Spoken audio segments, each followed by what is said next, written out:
This is going to be case 2.1. And then after that, we will do 1.2. So 2.1, make sure that people have it. Suddenly yeah, there we go.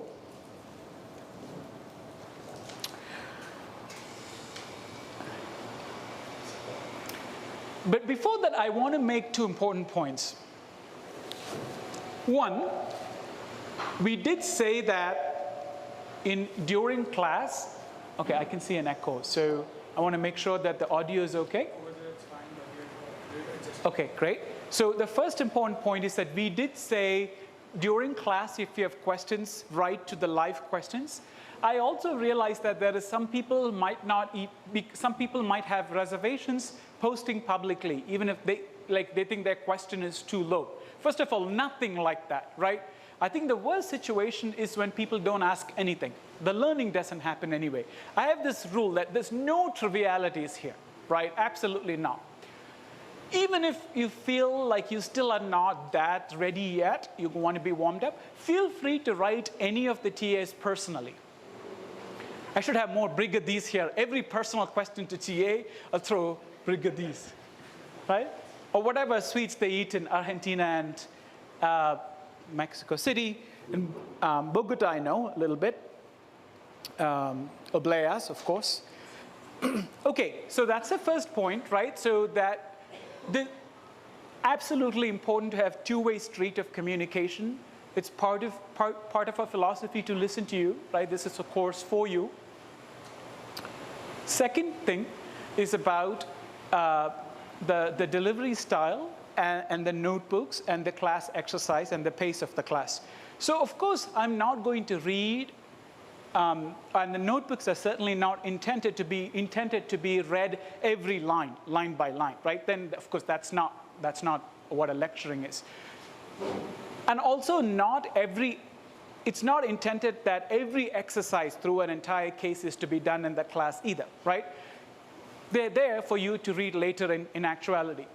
What I'm going to do is to make sure to stop at all of the key points in a notebook, stress on the ideas, what are the learning points that you take home from the case, so that when you read it again, you know what are the milestones, right? And of course, I'm also going to selectively prioritize depending on the feedback and the questions I get from the class, adaptively choose what exercises need to be paused and given the class time to, and what exercises I can move, right?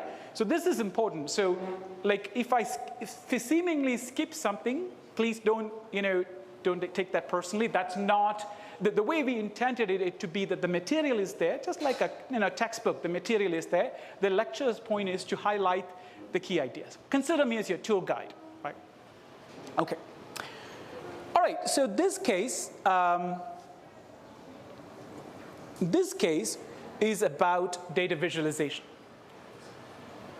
Again, the ideas would seem really, really simple, but my hope at the end of this case is to show you how really complex, intellectually challenging this is. If you want to do this properly, this is probably harder than any data science problem you'll see. To implement the ideas in there, and I'll highlight that throughout the case. So that's the point of this case, right? And as you see, when you work in a company, you are the technical lifeblood. And the CEOs and the higher levels, they understand the business well, they understand the problems well, but they're not interested in necessarily the tools. They want to prioritize their time. So this is communication of what you've done and what you've deducted and what you've concluded from the data sets and the analysis that you've done to the higher level. That's most effectively done through visualization. Here's another point that I want you to remember, which is that you have somebody's attention. Your bosses, they have plenty of other things to do. You have 5 minutes of their time, maximize it. Right? And that's a challenging task too. What do you show them? So, and let's continue. This is why this is, so this is a beautiful case written by a colleague of mine, an amazing scientist. And he did this as a part of his consulting work and abstracted out the key elements of visualization and the data science challenges that it presents throughout this case. Okay. But before that, we don't do too many history lessons, but I couldn't help but include this one in the data science, in the visualization case. So one of the earliest and most impactful examples of data visualization and it's particularly relevant to what's happening now. Anyway, let's not go there. It's the 1854 cholera outbreak in London. Okay? So what this guy, this clinician, he was an epidemiologist, his name was John Snow. And what he did was he wanted to understand cholera. Okay, remember those days, they didn't even know what data science was. They didn't have computers, right? And what he did was he took up a map of London, Soho in London, and made this plot. And if you can't see the color, you can't see the color, I hope, especially from people from back, and I apologize to the colorblind people. This is a good time to find out if you're colorblind or not. It's blue in color and yellow. And this is a plot that's made by John C.P. Snow. And the size of the dots represent the intensity of the cases and the outbreaks in cholera. And the blue ones are also he also plotted where the pumps are. Remember, they didn't have plumbing then. They have public water systems by pumps, right? Okay, question to the class. Let's take a minute to understand what is the epicenter of the break. What was the epicenter of the break? That means is that where is the patient zero? Where do you think the cholera outbreak happened? From this plot. Also, there's a 20-second lag, so we want to make sure that people get a chance to catch up.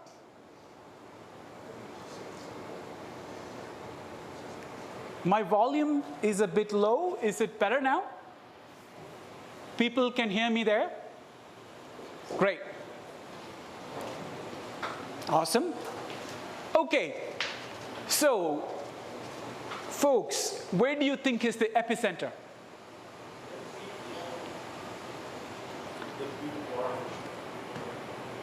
Here? No. Okay, let me play one more time. Here? No? People can't see me in the screen, so I can't do this too much. But it turns out it's clear, at least a good guess would be the big dot, right? Which is here. And this place turned out to be the Broad Street pump, the famous Broad Street pump. And what the impact of C.P. Snow's work was that he found this, they closed the pump and contained the outbreak, and thousands of, at least hundreds of lives saved. Right? One of the most impactful examples of data visualization in history. Now, as I said before, the point of this case is to connect these bits to how it will impact our work in the future. Single thing that you can learn from this and to carry it forward. First and foremost, and I can't repeat this enough, data visualization and data science in general is definitely a servant to domain expertise. The motivation for Snow to make this plot, in general, to do this exercise, comes from his genuine understanding to know how cholera spreads. Mind you that in that time, they did not know that cholera was waterborne. And so one of the insights they got from this plot also is to link the spread of cholera to waterborne contamination, like contamination through water. So in many of this, in many examples in the data science, right, that's what's coming, the visualizations you chose to make and the questions that it will inspire for you to follow definitely comes from domain expertise, right? Okay, let's keep going. Yeah, many people are saying near the center. Sorry, I want to make sure that I'm on track of the live questions. Yes, many people got it. Okay, so now let's go to the case. So this is a beautiful case. So the case is about spinal cord injuries. So spinal cord injuries are notoriously hard to treat and notoriously hard to diagnose. It's sort of nasty. It's an unfortunate thing. And one of the key aspects that people are, this is still, the research on the medicine and treatment for this is still in infancy. This case was done last year, so this is really happening. What's happening around the world in laboratories and universities, et cetera, is a prominent thing of this is using animal models, right? That you can really still think about what happens, can you really do this in animals and understand what happens in there? And then there is a big jump to humans that's coming secondary. But one of the key advances is in the placement, in the animal testing. So remember, so what we want to do is so there is a test called a SNAP test. So we don't need to know the details of the medical cases here. That's not important. Just I will ask you to focus on the key things that you need to know about the medicine to understand the case. Definitely we don't need you to learn all the technical stuff. I don't know. So there's a test called SNAP test, which basically just draws blood when a new patient comes in. And remember, the patients are canine, dogs, right? And you draw blood, single blood draw, and measure some things, and then you want to make conclusion. It's called SNAP, right? And it's not for that reason. It's SNAP for some medical reasons, whatever. The alternative to this is that you actually draw blood and do more sophisticated tests in the lab. And it will obviously take money, and obviously take time in addition to money. And by the time the results come back, maybe even weeks, it might be too late. So that's the context of the case. Okay? What is the Portuguese word for okay? No. But what's the colloquial? Like, let's go. Like, we're all set. Let's go. Okay, I asked one word, but I have 100 different answers. Tell me. Bora? Okay, the TAs locally have to invent similar words. And all of the countries are doing Spanish, so it's a real challenge. Bora obviously will not mean anything to the other sides. They say, what is this guy saying? It's time to learn Portuguese too, by the way. Okay, so that's the context. Now the business problem, right? Imagine you're a consultant. What you want to know is, we have the test results right now. We want to know how well do these predict the results, recovery for dogs, let's say, in 6 months from now, and can we go ahead and commercially develop this test? So remember, this is a real problem, right? Unfortunately, the data is private, so we couldn't share the data set, but we have all of the elements for us to understand, right? Think about how you even, before even doing anything, how would you even approach doing this case? The question is really clear, the context is really clear. You want to know, how should we go ahead and develop? Can we just tell a story through visualizations and for this problem? So the analytical context, of course, is to carefully interpret charts and figures, today's case and tomorrow's case as well, and learn. They couldn't listen to me in Buenos Aires. Disculpe. Hopefully they'll work it out pretty soon.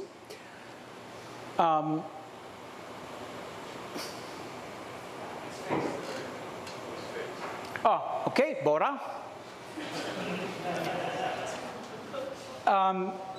If all of the material, it's the same case that you have in your computers, is what I'm also using. So in case you have difficulty reading the graphs, please refer to the local graphs so that it's important, right?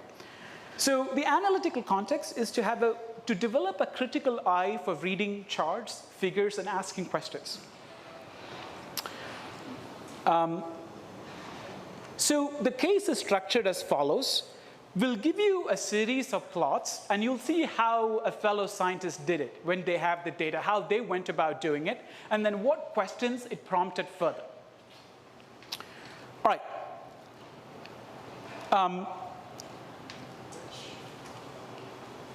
So one of the points that I also wanted to do this, right, and we'll see this especially done in action next week, is when you have a big problem of, like, often the questions you get are broad, and part of your job as data scientists is to break them into smaller, concrete questions that you make progress on.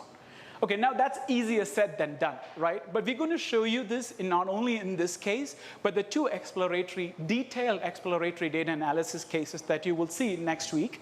What's going to be shown is how you take a big problem and train yourselves to ask further questions to refine the bigger problem into smaller pieces and answer them. Here we're going to do the same, but only through data visualization. Okay? So the data looks like this. So let me walk you through what the data looks like. This is a summary of the data.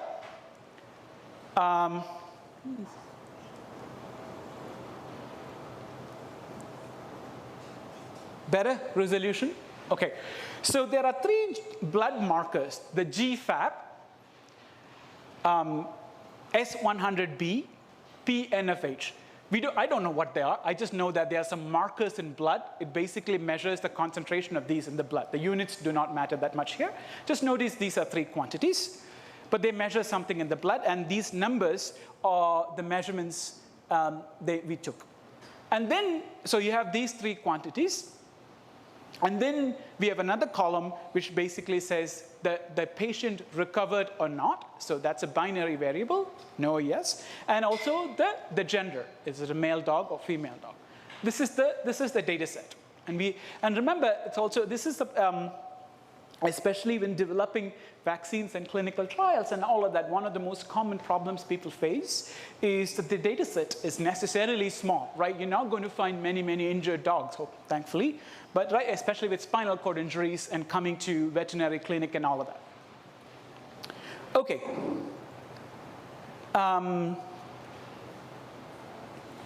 Okay. At this point, so we've seen the problem, you've seen the data set. Imagine you're a data scientist with this data. Let's break ice with fellow teammates and take 5 minutes, not only here, but also all of the other sites. Talk to your teammates about how you would proceed.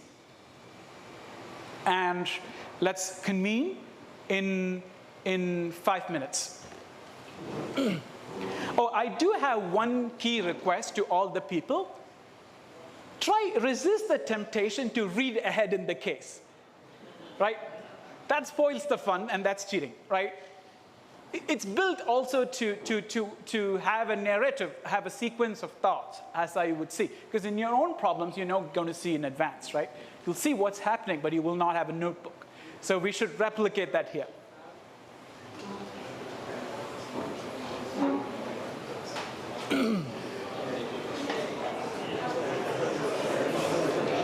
Yeah, and we can just walk around. We don't have to talk to we can just walk around and listen.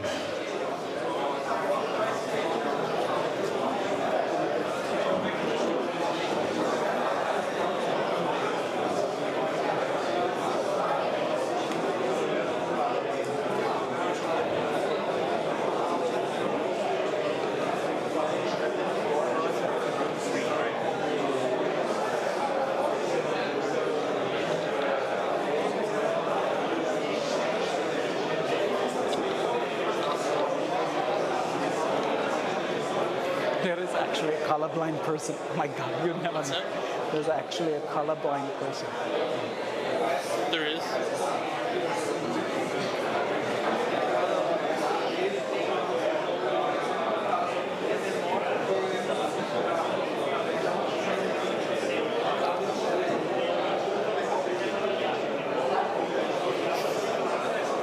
Maybe we should have an alternate. Yeah, that's.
All right, tá bom.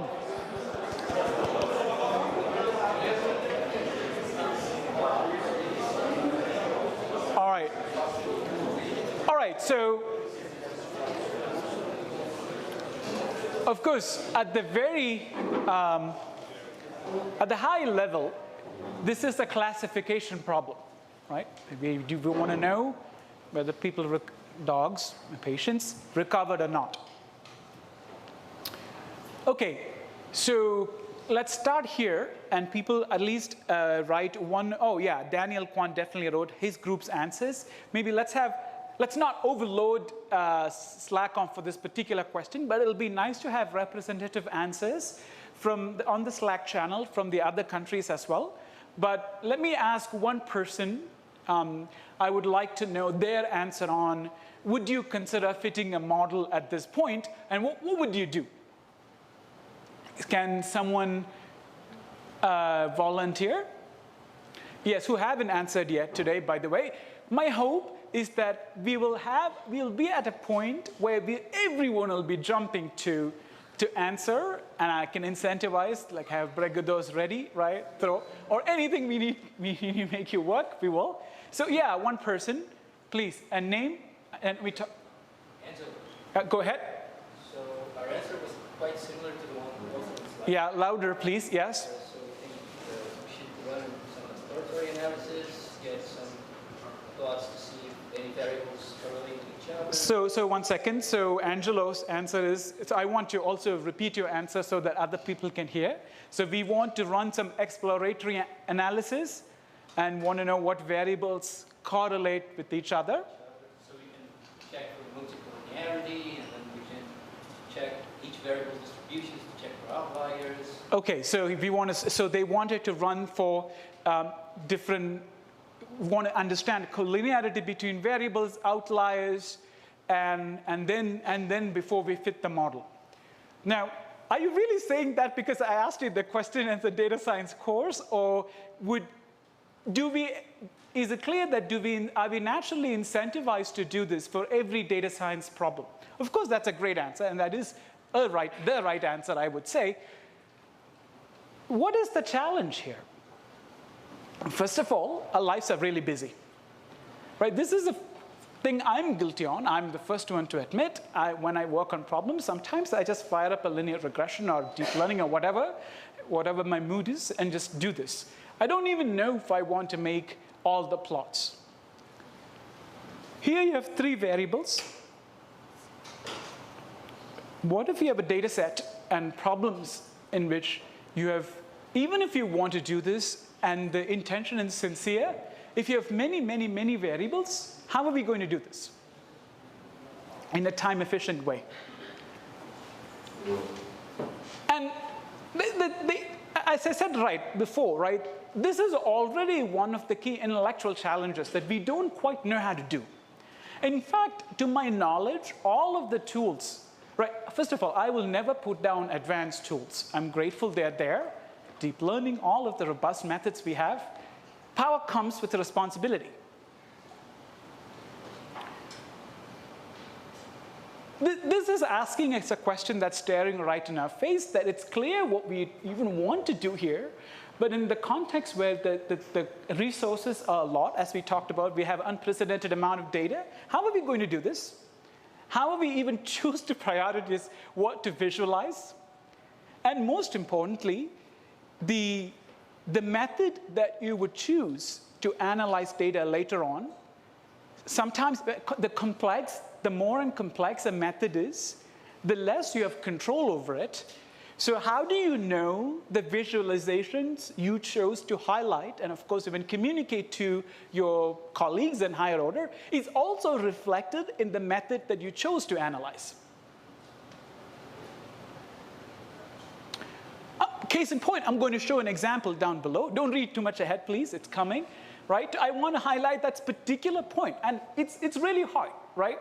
And in the sense that the reason why you would also be employed is because this is honest hard work. It's fun, it's exciting, we learn a lot about the field, but also, make no mistake, it's just honest work, right? Thank you for the answers. Sergio Restrepo is saying, I think it's impossible to create any models. Well, I don't know about that, but maybe, okay. He said there's no guarantee that the treatment courses are the same, all great points. Teresa raised an excellent point. How are you going to prioritize what to visualize? Okay, I told you this is a case study. We're even the first question. We haven't not even looked at data, and already the questions, I posed a question which I think is genuinely hard. And to my knowledge, I mean, it's just surprisingly undervalued, under-answered, not discussed very much. Okay. So we talked about the classification problem. Now, this people are comfortable with. It's always good to even, it's interesting. So charts are not, so figures are not the only tools. We have tables as well. Sometimes they're useful, especially if you have categorical data. Okay, so it's important to get the terminology right. This comes from statistics. Categorical data means that you have data which has categories. In this case, the categories are the data which are categorical are the gender, so male or female, that has two categories. The response, recovered or not, that is a categorical variable. The other one is a numerical variable. So especially if you have a data set in which many categories, often what is useful is to write down a table, look at a table, then a chart. Okay, these are minutiae. So if you look at these charts, what do you notice? So let's stop here and have also people write in Slack. What do you notice from this table and how it connects to the problem that we have? Yes? Name, please? Adriano? Okay, I'll figure out how to pronounce. Okay. We have a negative number. Yeah. So we have a negative number in PNFH. It's a biomarker, so that of biomarkers. Exactly. So we do see that at least the first obvious thing to notice here is that the biomarker, the value is negative. It measures the concentration in blood. It cannot be negative, right? This is something also extremely undervalued and not discussed enough. Often there is no collaboration between people who actually know the domain science and who do the analysis. There is a clear mismatch there, and I've seen this happen in many contexts, right? Again, I don't want you to conflate the difficulty of the problem and the ideas that I'm going to talking about right now with how simple it is evident in this case. That's not the point. This case is chosen to elucidate the problem in a simple way that's obvious in this problem, but also take away the same issues remain in every data analysis, data science problem that you do. So in this problem, it takes domain expertise to verify that you have the biomarker concentrations are, that one is coded wrong. There's something wrong with that. That's the obvious one. Something else that Francisco just wrote, excellent point, is to see the maximal value. Most of them, even the 25th and the 50th percentile of the JFAP is close to 0. And you have the maximum, which is several orders of magnitude above. All right, so we discussed, and people get the idea. Then again, right, this is clearly evident in this problem. But think about the implications of every single point that we are making in the problems that you're interested in, right? And are you doing this? And the utility of, like, what is the utility of doing this and how it impacts your decision and the entire data science process. All right, so let's continue, because we talked about this. So now I want to talk about some visual modes of making plots. So obviously one thing is histogram. Are people comfortable with histogram, frequency tables, right? So if not, I'll just to make sure that people are on the same page. So what we do are these plots are the frequency tables. It's too big for me to compress. You have the notebook in front of you. You can see. So histograms, if you've not used the term, is just frequency tables. It basically tells you that if you look at the GFAP, it tells you that large fraction of them are 0, and then you have a distribution. So it just summarizes the empirical distribution. Okay.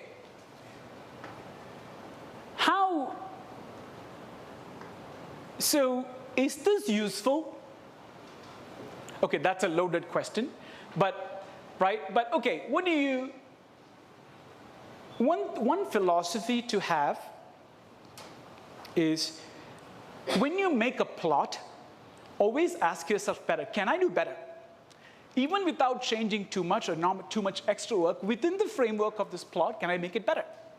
So in that point of view, can you say, what do you see in this plot? Is it useful to the context of the case? Right? Is it helping us increase the narrative of the case? But so the learning happens in many levels in this case.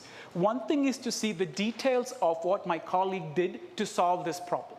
The second thing I also hope you'd absorb is the way he proceeded to do, the overall thought behind every step. Like, because if people who have not had experience or even beginning to analyze data, these are crucial points of from a problem, where do you begin to how you would go on. Okay.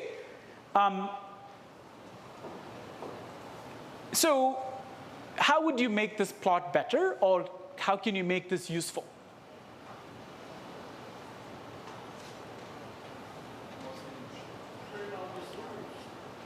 Louder, please. Cut out the zeros.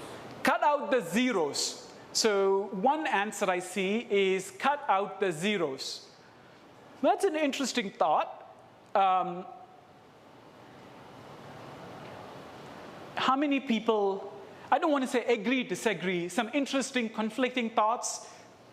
So one of the answers definitely I see is cut out the zeros. Any particular reason you don't like zeros? It's an outlier, okay. So I hear is that 0 is an outlier. So the people have a natural tendency to be scared of outliers. I don't know why, but okay. Yeah. I would try to put in a log scale and try to adjust the mean. Excellent. So the comment is that I would use a log scale. So we said we don't use any mathematics. There's only one thing I want you to internalize from a math point of view from this course. That's the use of logs. There's nothing, don't be scared.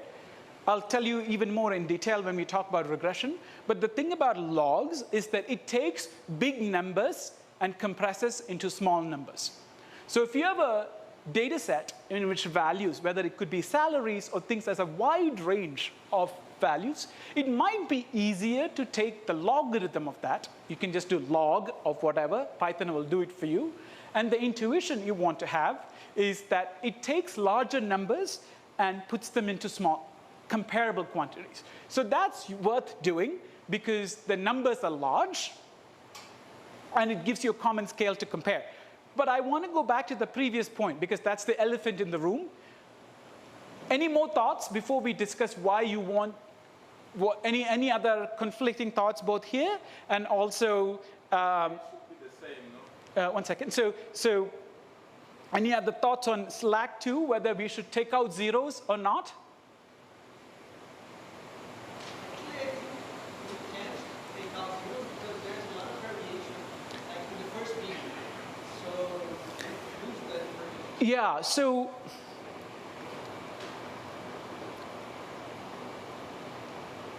here is a major point about outliers. Often the signal lies in the outliers. So if you take the outliers without knowledge, you're going to actually be taking out the signal. The actual, if you think something is outlier, if you don't have extra knowledge and you take it out, then you may be essentially taking out the thing that tells you what it's recovering and not. And I know this case in advance, and that's what happens here.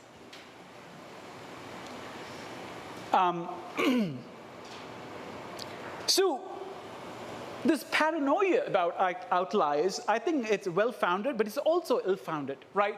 By very definition, that outliers is useful for many, many data science contexts that we are interested in. Sometimes they are totally not useful and completely take us off the track.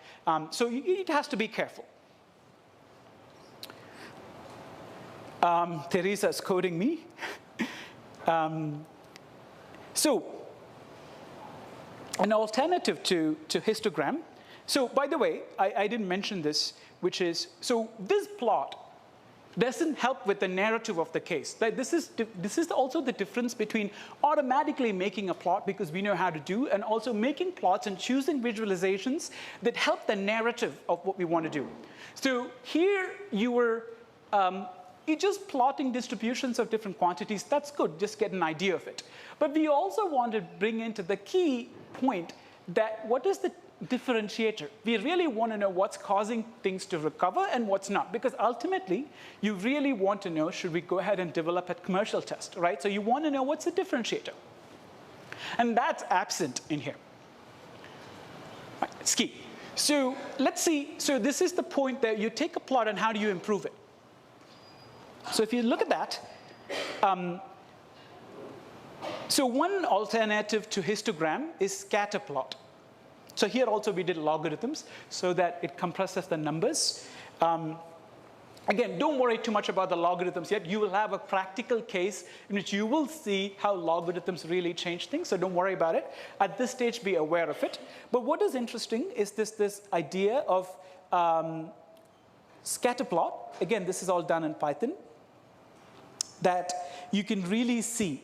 So the way to interpret this plot, remember that's the main tool skill set that we sort of technical skill set that we are imparting through this case. You can see that in the scatter plot, we basically see there's a lot of zeros, in the log scale, of course, for the GFAP. And there's also, right, and you're stacking objects next to each other, basically saying there's a lot of zeros. Right, so this is still not useful. This is just recasting the histogram in a different language, but this doesn't still take into account, it doesn't help the narrative. So how do we improve it? Use color. Color, again, my apologies to Danielle, the only one I've heard that has trouble with the colors. But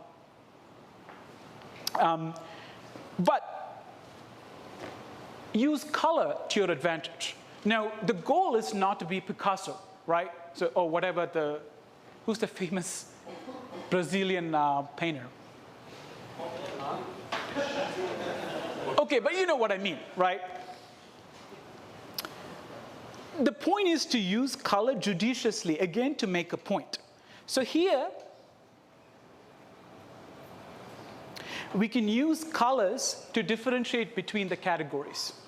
So in this plot, again, you have the plot, in case you can't read the plot all by itself, you can really see, right? So the recovered ones are red, and the non-recovery ones are the black. Okay, so, and this is what Gerardo also was saying, we are doing scatter plot by groups. So this is good. You already see that this actually does give valuable information, right? What it's saying is, at least if you look at individually, there is a lot of people or dogs who were recovered using when there are small values of GFAP compared to the other two does not have that differentiation. And obviously, you would have lost it if you considered removing zeros in this problem.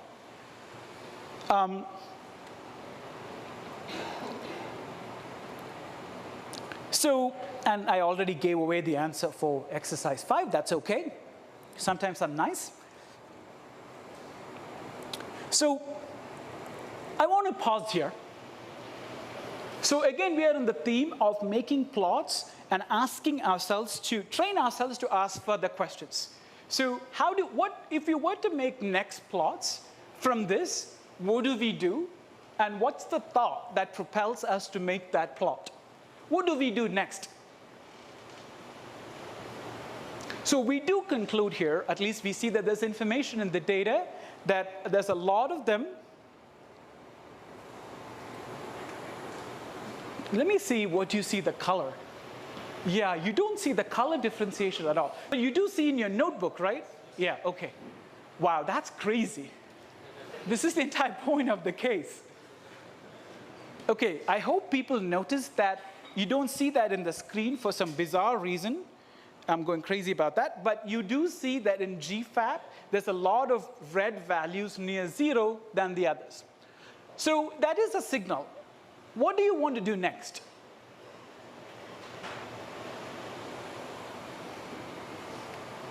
OK, Carlos Cernello from Buenos Aires says categorize. Yes, that's a word. That's very abstract. Please give a little bit more detail, connecting to in English or Spanish or whatever, but connecting to the case.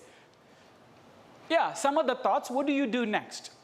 What is the key challenge that's not considered in this plots?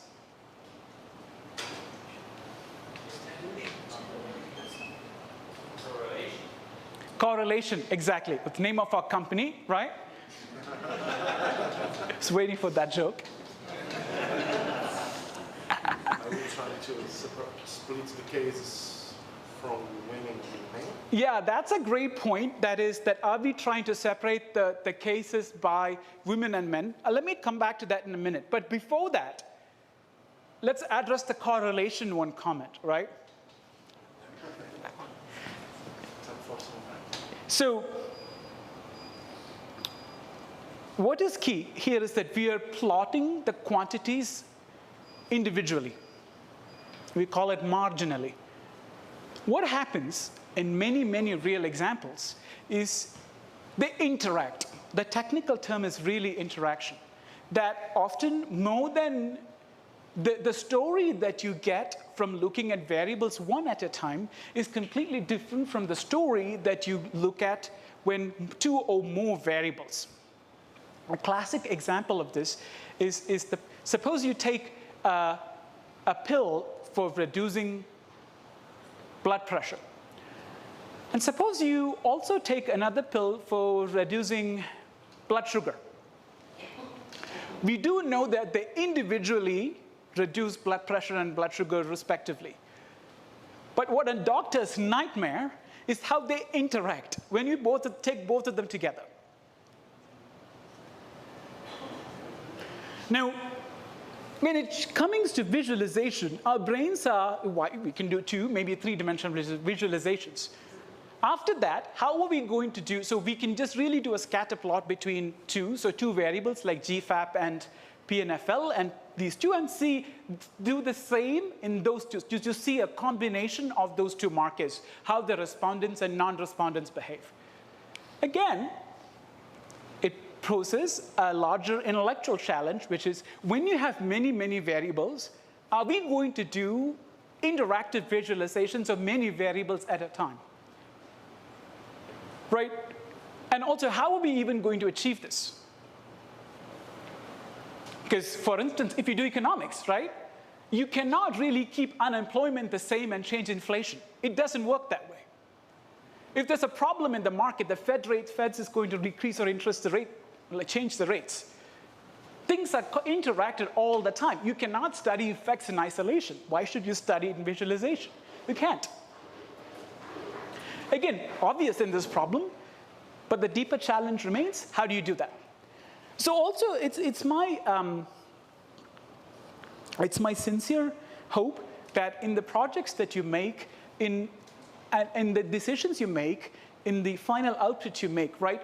I want you to just invest energy into every single process. Just not like what I'm preventing against, even in the very first class, right, very first week, is to tell you, look, shake you all, in case you've not been shook, is to see these are hard steps, just as hard as fitting a model. Actually, in some sense, fitting the model is the easiest bit because the computer's doing all of the work for us. Okay, so continue. Then next comes, of course, we have a little bit more data, which is that we have gender. So again, Python gives us different visualization tools. This is the parallel coordinates plot, which is useful. So you can really see if you separate male versus females, and you can see a pattern there, right? If you look at females, the non-recovery case, the black ones have much more volatile behavior. Okay, let's continue. Yes, Martin has an excellent point, which is there's always dimension reduction techniques like TSNE, PCA, etc. I agree. And in fact, I'm a big fan of using all of the dimension reduction techniques to do visualizations, right? Because I don't mind fitting a model blindly just for visualization, right? I don't want to make a decision just based on what the model outputs. But I'm definitely happy to use these tools that are available at our fingertips to make visualizations. But at least then we are talking about the visualizations. There is debate, there is deeper thought into the inner workings of the model. Case in point is coming next. So imagine that, so I told you the difference, right? This is a conceptual leap. The conceptual leap here, going from the previous one, is that we are thinking about interactions, right? We are thinking about the effect of two or more variables at a time. So here we are only choosing to do two variables. Daniel has a question. I don't know which visualization he's worried about, but let me, if you have a question about the parallel plots, we can discuss it after the class. We can just help you with this. Let's focus on the 2D scatter plots. So this is, So this plot is important, so I want to make sure that people are staring into your notebooks to get the right color. So what is happening here is we are plotting GFAP versus the other biomarker, which is S100B. And the black and red points are, so most of these are red. Those are the ones which is colored, which are recovered, and the black ones are in which they don't recover. Okay, so these are the big dots. Now, people with me so far? Okay. Okay, now comes an important, so in making this visualization, what we did was, you remember you look at the small dots? So those are done using a k nearest neighbor smoothing model, right? And the idea of the way it shows the color is find the red or black dot, find the big dot that's closest to a point and choose its color. So I'm going to show that in my screen so that people follow me on that. So let's look at this point right here. You see this small dot here in my screen? That's given a black color. That's because this is the dot, that's the actual data point that's closest to the small dot. Is this clear? I'll wait for confirmation from Slack so that other people can follow this thought.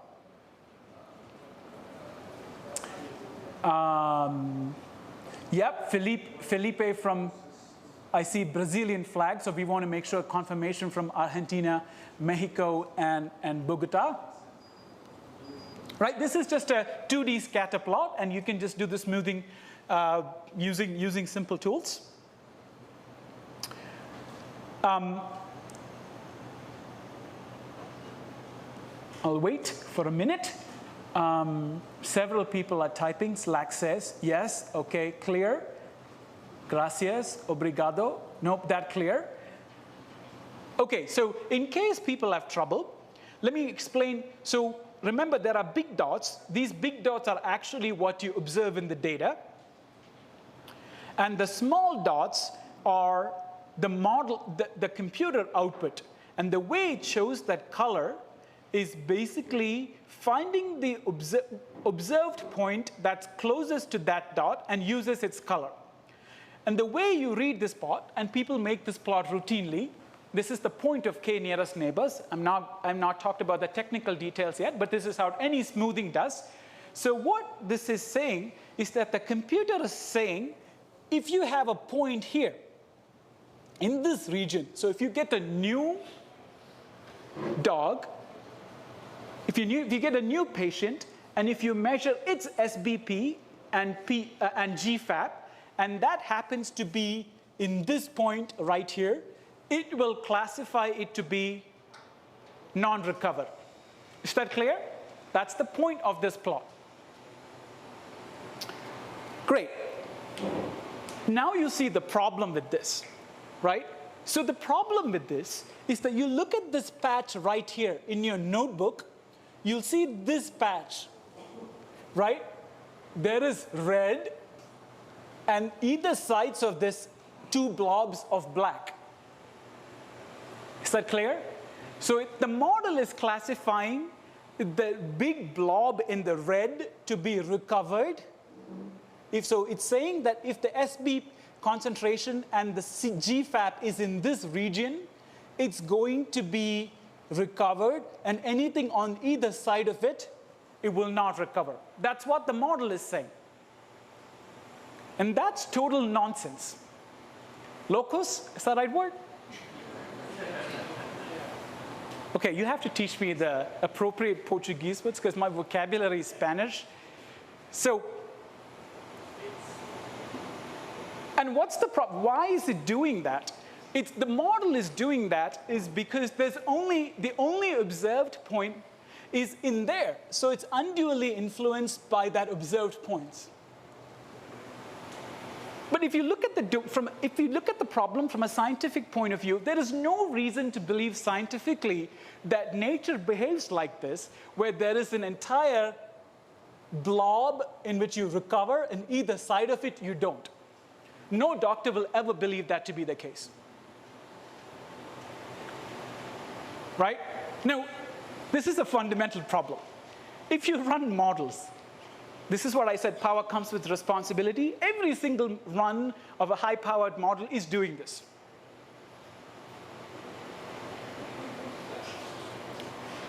Because what's the major problem? Because the computer, the algorithms are there to help us. You tell it you want an answer, it doesn't have a choice to not produce an answer. It's the best kind of assistant, right? So when you actually do this, it finds the closest data point that has no scientific sense. And again, this shows even more a mind-boggling problem and the power of visualization in this case. What are we going to do? Are we going to do this to see what points are unduly influencing the performance of our algorithm? Can we even visualize this? By the way, this is not an outlier. Right? The concept of outlier is different here. Right? I would call this noise. That's different from outlier. Or outlier in a very generalized sense, that it's affecting the performance of the algorithm, but not outlier in the context of the case. Maybe it is. We don't know. So the point still remains. Every deep nets, recurrent neural networks, even k-means, clustering, all of them, this is k-means, basically. This is a basic clustering algorithm, and that's what it does. If you use a clustering algorithm to do classification, on average, it works, but there's also decisions that it makes based on, especially when you have scarce data. that sometimes is evident via visualization. It also makes a deeper point that visualization is just not making pretty plots about conveying the insights of the data, but also it gives you insight about what the algorithm is doing, right? And this also tells us what is the mathematics behind how does a k-means clustering algorithm work. I've already discussed how that works. It finds the closest observed points and assigns its label to them. And the rest all is math. Okay. Okay, so continuing, and we can do the other two plots, and you can see that, you know, the way these plots again help the narrative is they show that, you know, the interaction effect in the way two biomarkers, it's not that high. You can roughly see that basically what is affecting the performance of recovery and not is the concentration of GFAP, and if it's small, roughly it seems like, you know, that's what is important. So now, yeah, again, I gave away the answer, but that's OK, because I want to be also cognizant of the time. We have one more case to finish. And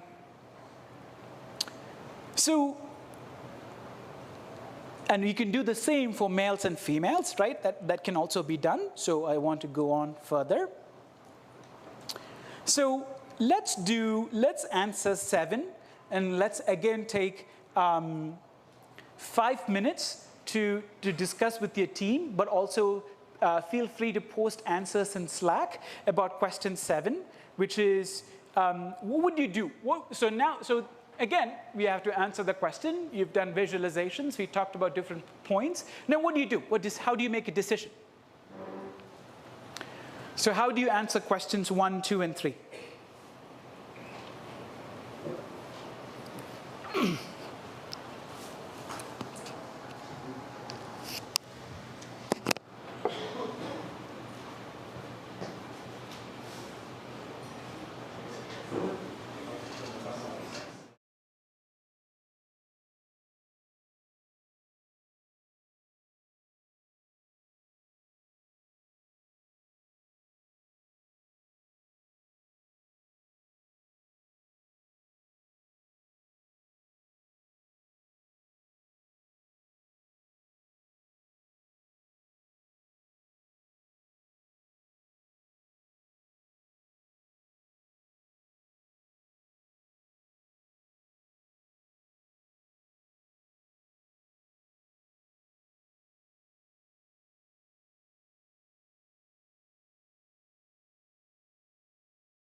Okay.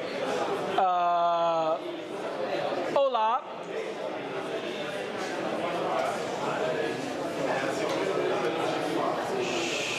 Tá bom?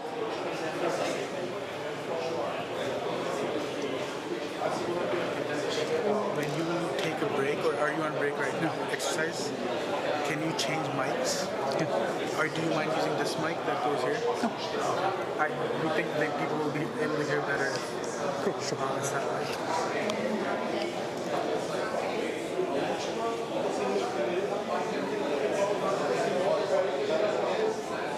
You can, this stays, that one goes.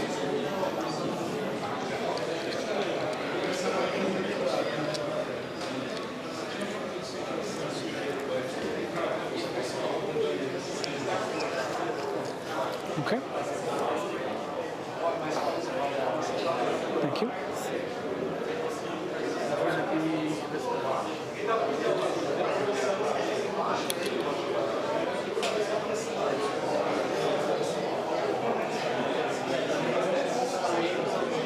Okay.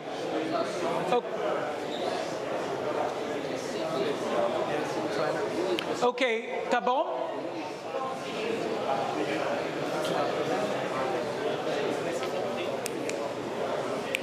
Let's go.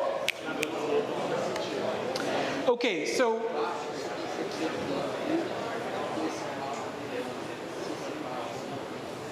okay, obrigado. So I see several great answers in Slack as well. So question 1, right? If the cost right now comes decision making. Why is decision making hard, especially in the context of data science, is why economics is hard sometimes, because it's making decisions based on utility. Right? Why is economics, the subject takes a turn on its own, is when you mix actions with rationality and utility. Both are hard and different concepts. So here, if, as many say, if the cost of the snap test depends on the number of biomarkers you test and also the time involved in it, maybe just, if you must pick one based on what we have, we would choose the GFAP, right? Okay, at least that's not a completely bad idea. And what would be a rule? Like, what is the end of the story? What would you do with it? You measure GFAP, and you will see if it's greater than some threshold, then you will say they will not recover. If it's below that, you say there's a chance of recovery. Only if it's female. Yeah, and then the comment is only if it's female, and I cannot completely disagree. Or I don't know if it's male or female. I have to check. But that's a simple classification rule, right? On the other hand, it's fraught with problems. The sample size is small, and that's that's a real problem that you will have to deal with. And when we discuss experimentation later on, this is also relevant in modern applications, because getting more data costs money. If we decide to test your clients, or you have a hypothesis you want to test, you want to really put some money into getting information. It's not as different from this one.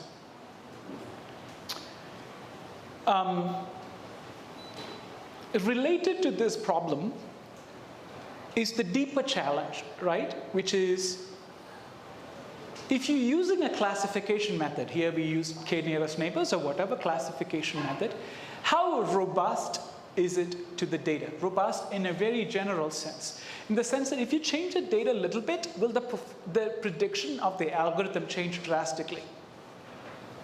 Another common problem. And then if you have limited amount of data to make a decision about that, do we even worry about that? And this is also a very interesting problem, right? Because as far as I know, none of the existing software packages in any of the open source, like PyTorch or whatever, or even linear regression, there are inherent inbuilt tools that are built to understand when and where the algorithm breaks down. Because if you don't have that piece, how are you going to make the decision? All right, I mean, okay, I also don't want to make the case, take this as an opportunity to say all bad things about data science. Come on, it works, right? Obviously, scores of people use it. I think our journey in this data science and also this conceptual cases is a time to reflect on this, because often we don't have time to do this. And part of learning is about being aware of these issues. It helps you build perspectives, and this is what I said, you keep arguing and talking about this using the same facts that you have in front of you. The next step would be also to collect more samples, right? And just to see how this works.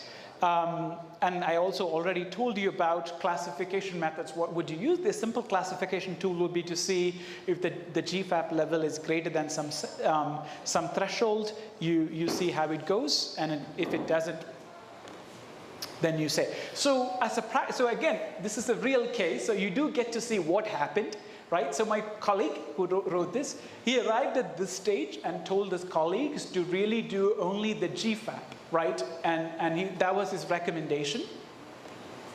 And just to focus on that.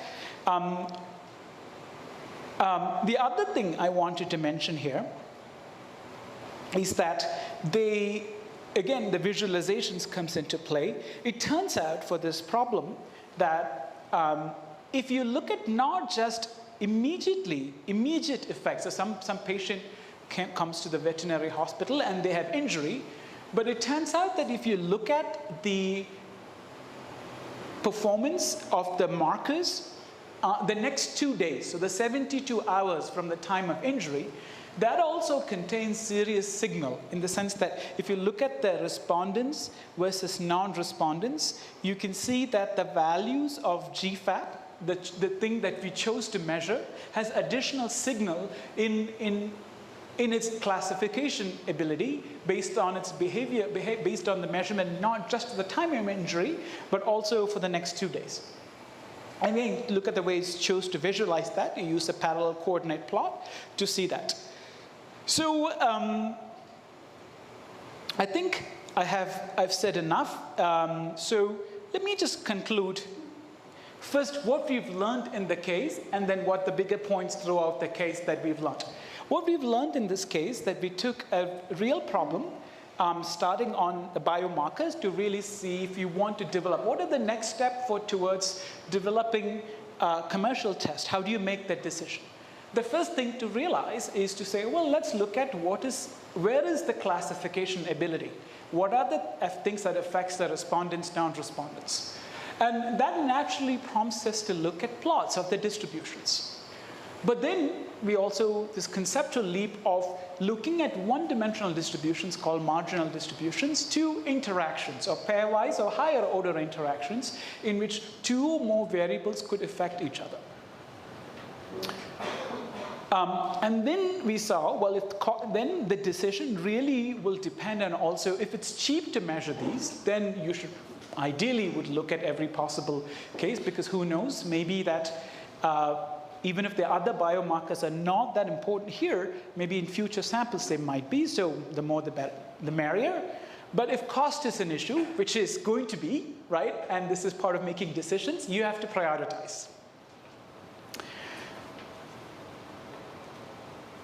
And finally, there are many pitfalls with this, right? One big conceptual issue, which we will dedicate an entire case to, is that maybe this is not the right population to make conclusions from, especially if you want to do this to humans. Because what if these dogs, there is a population of dogs that we want to generalize to humans. Despite the biological differences, let's ignore that for a minute, that's a big if. Conceptually, from a data science point of view, what if the dogs that come to the veterinary clinic are by owners who care about their dog and afford treatment? And what if there's some special breed of dogs, or there's a special kind of population of dogs that come to your clinic that is not generally applicable to the larger population? All right, we can't solve all world's problems at once, right? But it's important to be aware of that. So that's the conclusion. That's the ideas that is specific to the case. But now I want to go back to the first thing I said, which is to see how really challenging this process is. To see that because you have the abundance, the luxury of data, you have to choose to prioritize how do you visualize, and the interaction between the connection between the method, the visualization you chose to give, how it actually relates to the method the computer uses to fit it. Case in point is the mixture model, right? Where maybe that the visualization, there is no interaction between these two, GFAP and SBP, scientifically not, but the model which fits that just uses noise in the middle to fit a blob of red, right? How do you know what is real and what's not? That's a really hard problem. Remember, making visualizations itself is hard and time consuming. And that's already maybe 20% of people have, the time and the energy and the drive to do it. Finding places where the model is fitting or averaging or making decisions when the data is scarce, that's even less. That's the last bit in which people focus their attention on, right? There's so many things to do, so many moving parts, and many, many challenges. Look how simple the case is, and still everything that it forces us to think. If you want to do this seriously, this is serious business, right? This is why we're going to get hired, right? And to have this perspective, to know this at this level. Now, this week, the next case, the next conceptual case that we'll talk tomorrow, also will present similar issues. Once we understand that, now what we're going to do in the future weeks is to sort of how to quantify all of this, right? Once you understand the issue, and still let's look at that in code. All right, let's take a 3-minute break and start our next case. Obrigado.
That is.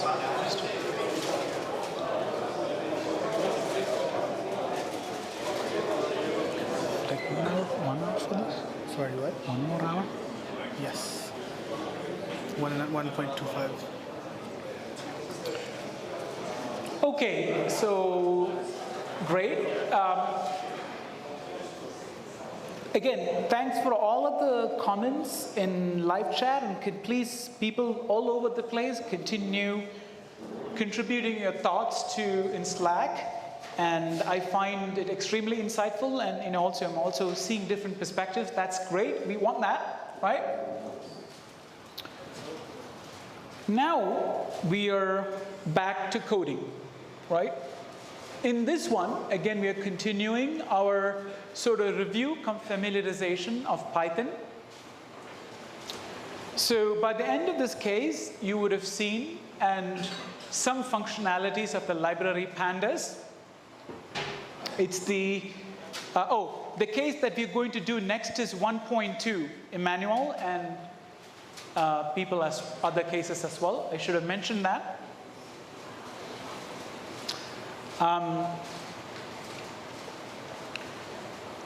So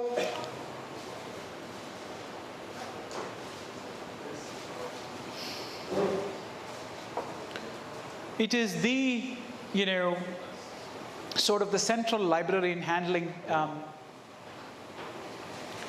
data structures. So the business context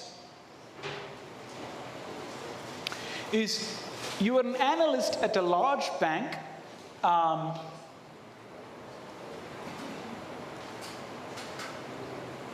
People can see better, right? Yeah.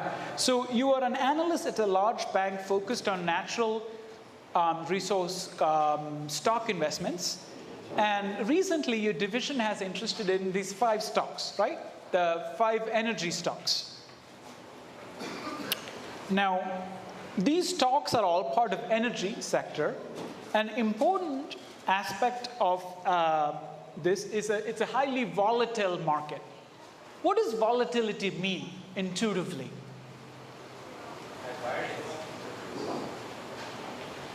I hear a comment. Volatility means high variance. Yes. Risk. Risk. People like to answer in one word. Dispersion for the mean. Okay, so I hear risk. I see dispersion for the mean. In the financial context, do you want your stock to be volatile? Okay, this is definitely not Wall Street wisdom. This is purely from a data science point of view. Like, Gerardo, if I'm pronouncing the name correctly, strong deviations, yes. Also, I haven't seen many answers from Mexico City. I see Argentina once in a while. I'd like to see some noise from Mexico City. Gracias. So what is specifically the cases you want or at least you would want the stock to be volatile?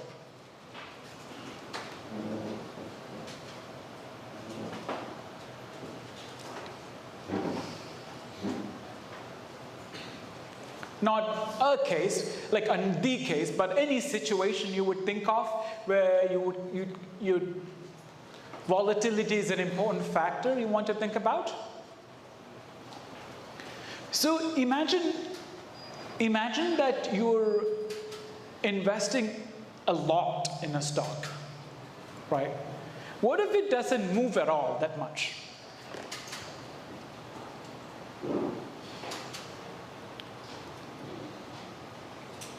Well, I think there's a lot of financial people in the thing there also. It's blowing up. Yeah, I agree with many of these statements. I don't want to spend too much time on the volatility conceptually.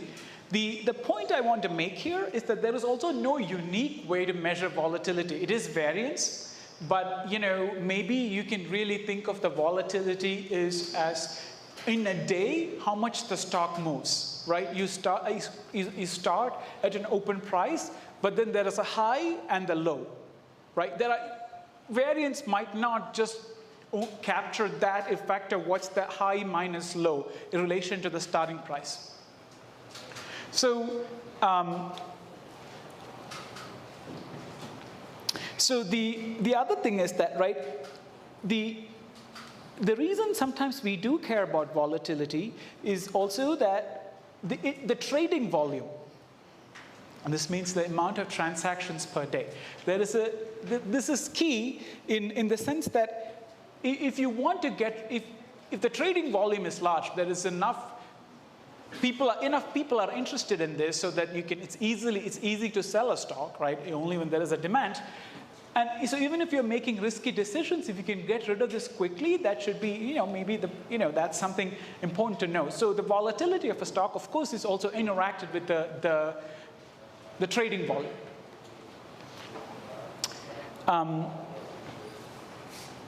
So the business problem is that given both low trading volume and high volatility, right? That's the worst case, right? Where the stock fluctuates really, really quickly, but the trading volume is not that much. That means that once you buy it really at a high price, and suddenly the stock tanks, and then you can't sell it that quickly because they don't have enough volume, you're really in trouble, right? So one of the things you want to know is how's the volatility of energy stocks relate to their average trading volume. So this is how, again, based on real data, right? So the analytic context here, remember this is in the review of a Python, is to you will know how to read a CSV file and also just load it as a data frame. You'll know two objects. One is the pandas series and one is the data frame. Mostly we'll be working with data frame. You can think of series as an object as one column of a data frame. You can think about it that way. Yes, Sandra, I agree. High volatility, there is risk.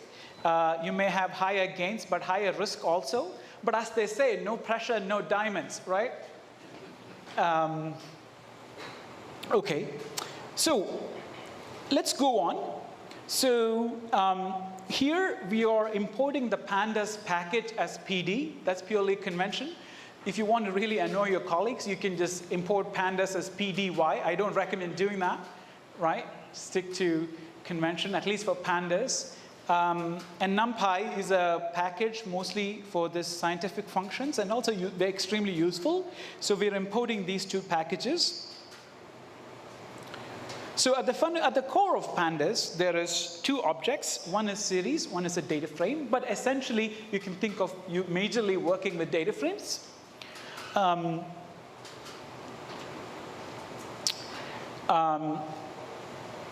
So this command right here, as we talked about, this pandas.series just gives it creates one column of simple series by just the same syntax, by changing it to a data frame, just one syntax. We just create it with an index and the column name is volume, right? And for people who have used to, especially coming from R, there is one major difference that you need to be aware of. I'll highlight, but that's all. There is not much difference in the handling of the data frames. The syntax is slightly different. Number one or number zero would be 0 is the first element, right?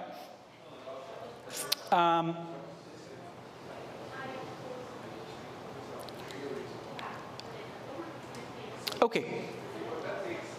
So recall that we have 5 stocks, and the available, I think you should be able to run this in your notebook, the available data set, the values are the date, the opening price, so when the market's open, what the price is, the high in the highest during the day, the low is the lowest, and the closing price. So there's something called the adjusted closing price. Well, mostly the we don't need to go too much into this. This is basically where this is slightly different from the closing price, because often you have information about what's happening in the market for tomorrow. So sometimes markets just do a small adjustment of the closing price. So that's what that is. There's nothing major to know more about it, and the volume traded over day. So now remember that recall that we have imported Panda as PD. So from now onwards, PD refers to the call to pandas. And read.csv is a function that reads a CSV file, and it creates into a data frame DF. So one thing to note is you want to just peek into the data, right? So there are many things. So if you've not used these before, or at least you've rusty, the key things to note are the .head command tells you the first 5 rows, or whatever the default is, of the data frame. Tail tells you the bottom 5 rows. Yeah, let's look at it right away. So it just tells you the first 5 rows and the last 5 rows. Now, I want you to take a note of the date. Currently, it's a string of numbers. One of the things that's amazing about, I think, pandas, but also I think this is true in many languages, is that there is a specific datetime library that you can use to, especially when you want to make plots, right? And you want to overlay one stock on top of the other to understand, and we'll see how that's done later on. You can convert using this datetime library into an object that the computer recognizes as dates, because dates, as time is order, right? Time goes forward. So especially when you want to make plots, one over top of the other over the same time frame, you need to manually change the format of the datetime. We'll show you how to do that, pretty easy to do.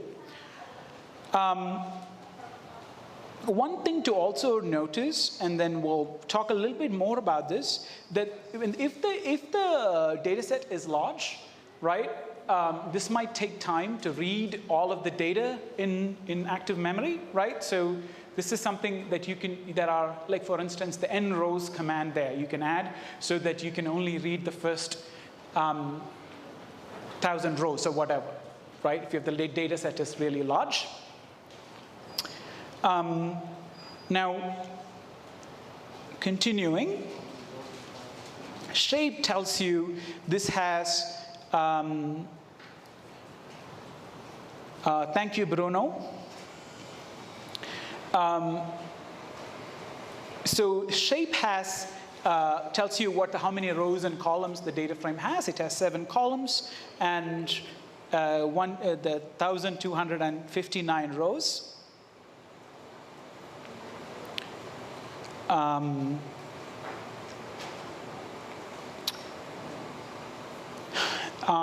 This tells you how to get the columns.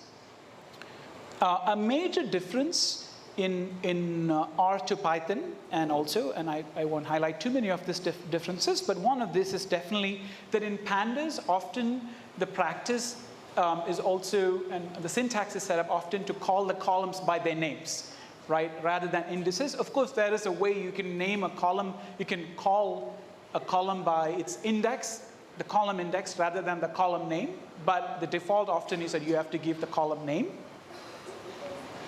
Okay.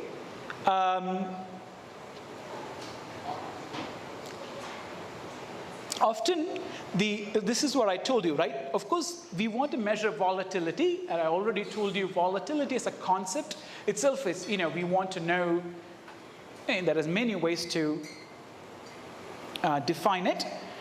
So we can add another column. So first of all, let's call, this is the, I think, Duke stock. So let's call it D. So when you do this, we're creating a new symbol. And what we're doing is we are adding another column to the data frame and giving it a symbol's name. It's D.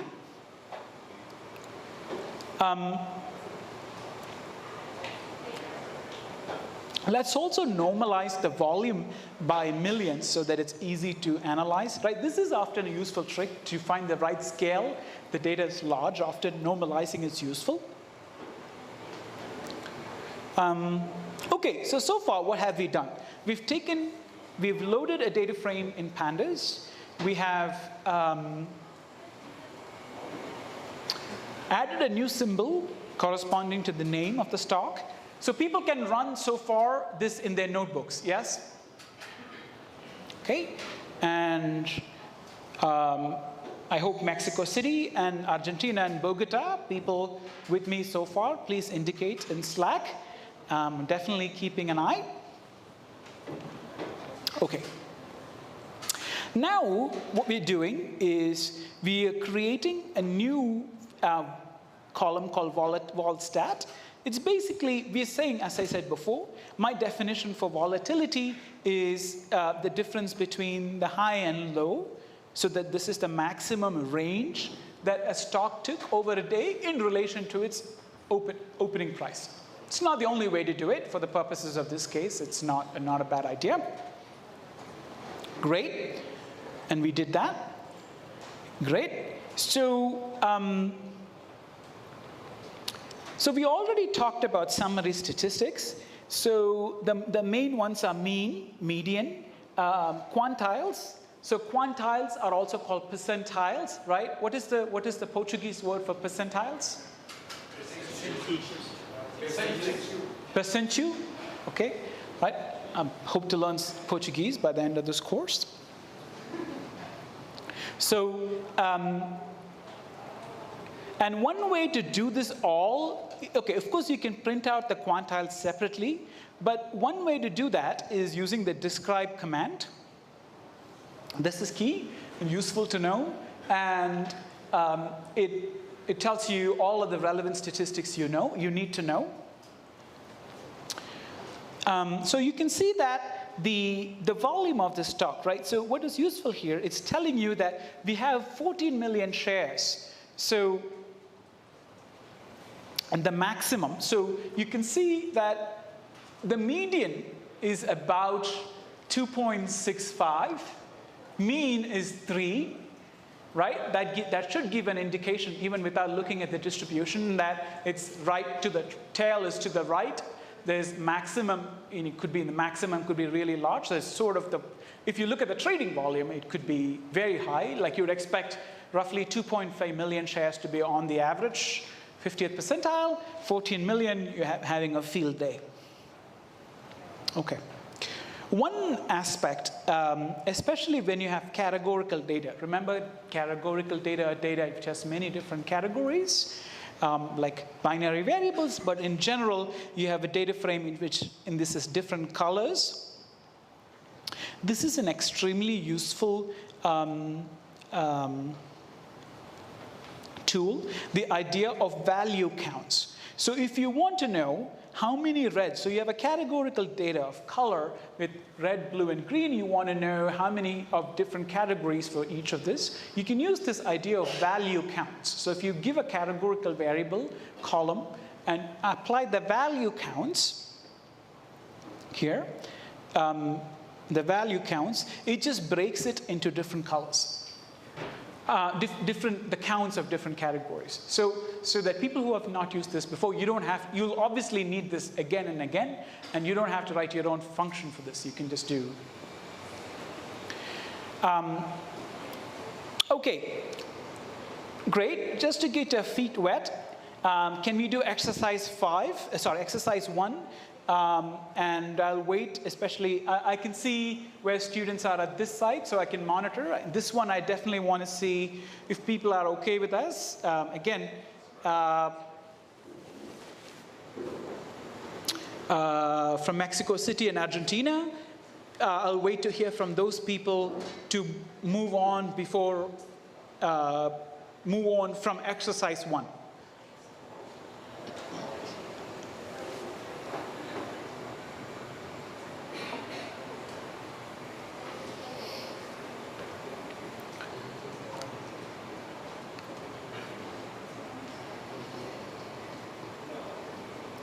Should be pretty easy.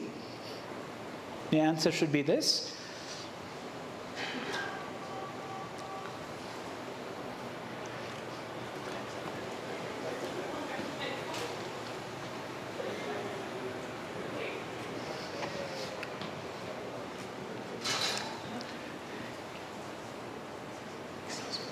Can I have?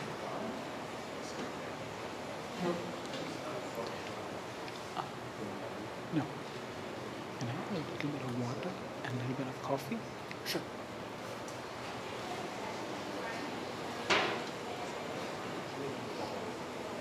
No, yeah, that's fine. It's okay. I didn't want to walk there. He can help me with that. Thank you. Yeah.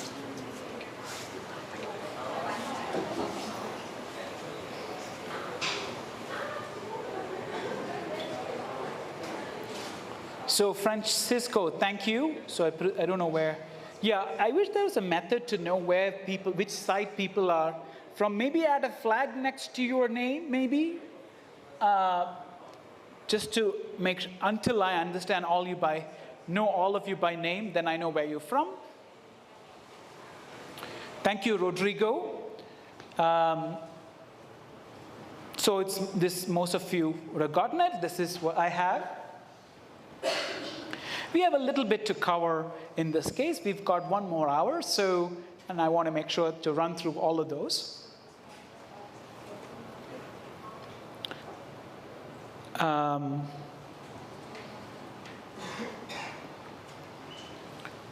Okay. I heard from a few of you.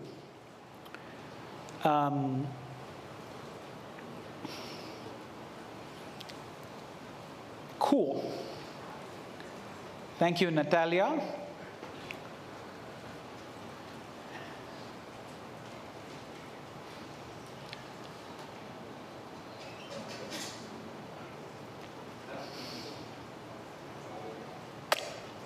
So next, what we want to do, shall we move on? Class, shall we move on? Thank you. Thank you. Okay, no problem. So now what we want to do is to, now we did this for one case, now one stock, and we want to do this for all of the 5 that we are interested in. So what we're doing is, this is the symbol of stocks that we are interested in. This is a symbol list. And what we're going to do is to create, we're creating a list appending each stock's data and finally using them, concatenating all these lists to create a single data frame so that we can analyze.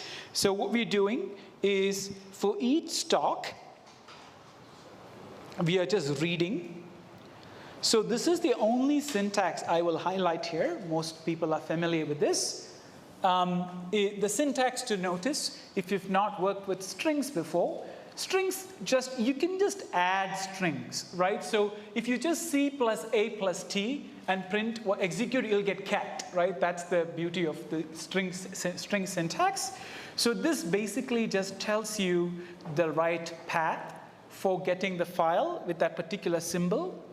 And once you read it, you add to your existing list. So that's what this command does. Once you do that, we're doing the concatenation to create a data frame containing all of that. And let's call it aggregated data frame, AGGDF. And we're doing the same. So once we created the aggregated data frame, we are saying, let's have the volatility stat and also the return stat. So this is interesting, this bit right here. Returns is also just as interesting as volatility. So what are returns? Returns are how much your stock value is different from how much money you make in some sense, right? How do you measure returns? What would you think is a natural way to measure returns?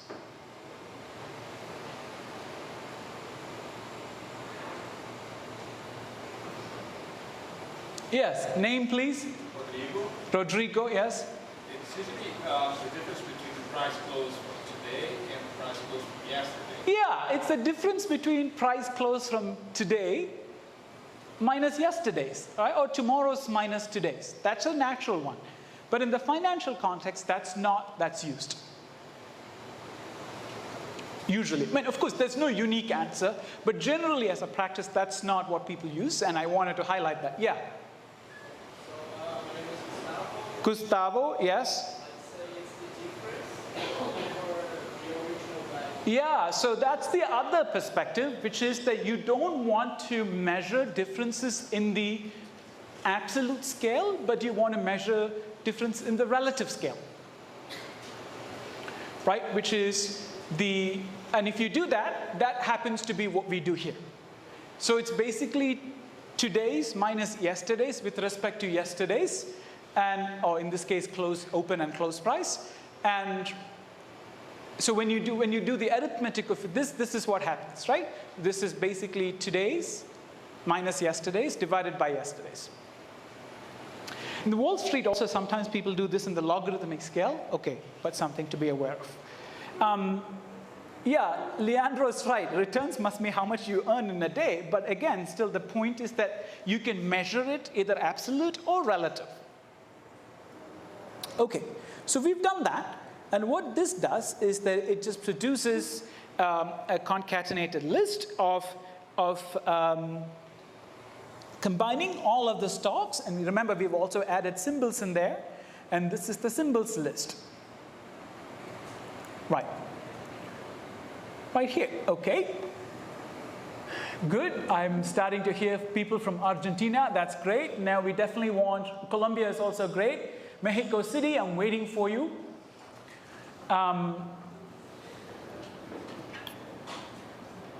Okay.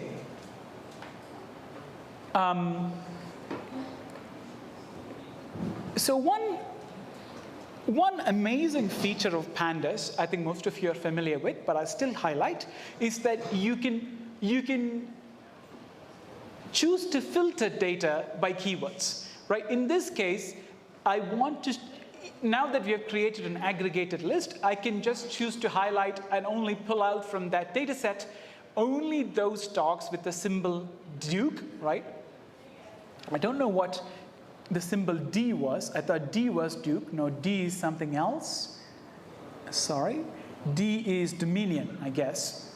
Sorry. D is Dominion and DUK is Duke. So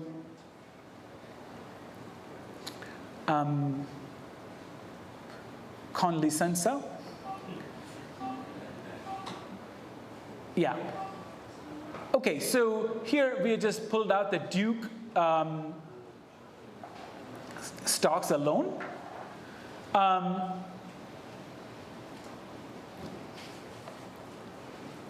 Exercise 2 is relatively easy, so you should go do this at home. There's nothing that different there.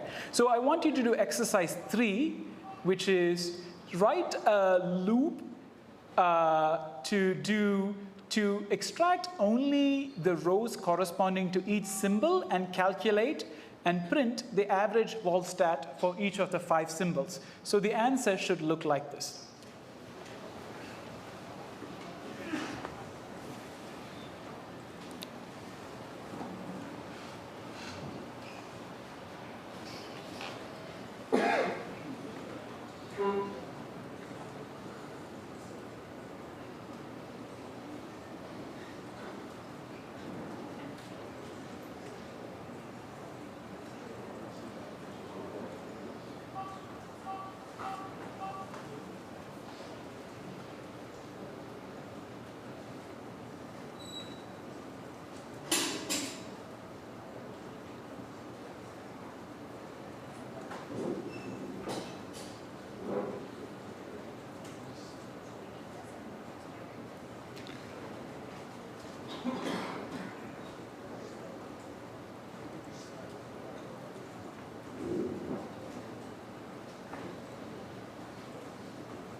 Screen, or you want to actually go? This is good. Oh,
Okay, I think people need a little bit more time, so I'm going to wait until I see a significant amount.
Yeah, if you're done, definitely feel free to help your neighbor, no problem.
So I see it, sorry, con licenza. So I see about 50 people, 1/3 of the class have done this. Do you want some more time to do this?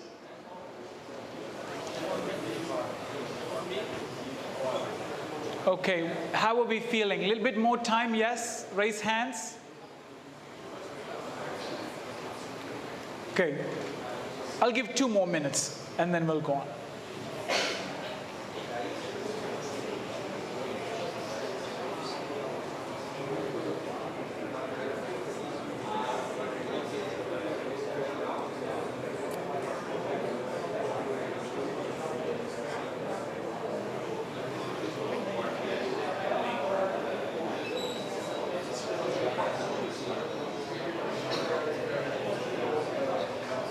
Yes, Carlos, you got it.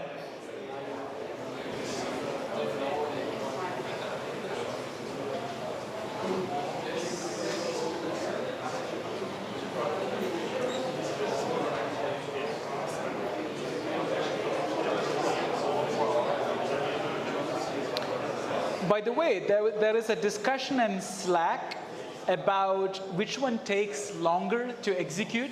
One thing I also recommend,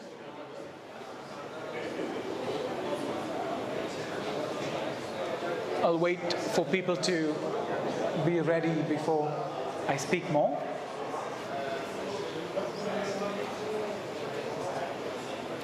Zach, can you just do the time it? You know, you can just time an execution in Python. Maybe also post a link for that. Like, you know, or one of you, like, you can Google it. There's a time it library, I think.